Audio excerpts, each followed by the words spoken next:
कोरोनाच्या काळात सगळीकडे टाळेबंदी असताना प्रत्येक कुटुंबाला आधार देण्याकरता केंद्र सरकारने सुरू केलेल्या प्रधानमंत्री गरीब कल्याण योजना अकोला जिल्ह्यात अनेकांसाठी फारच उपयुक्त ठरलेली आहे। जिल्ह्यातल्या 12,97,723 लाभार्थ्यांना या योजनेच्या माध्यमातून प्रतिव्यक्ती 5 किलो धान्य रास्त भाव दुकानातून प्रत्येक महिन्यात वितरित केलं जात आहे।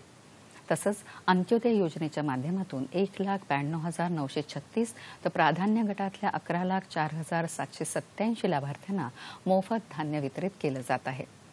या योजनेचा अनेक जणांना लाभ होत असून ही योजना अजून दीर्घकाळ सुरू राहावी अशी इच्छा लाभार्थ्यांनी व्यक्त केली आहे।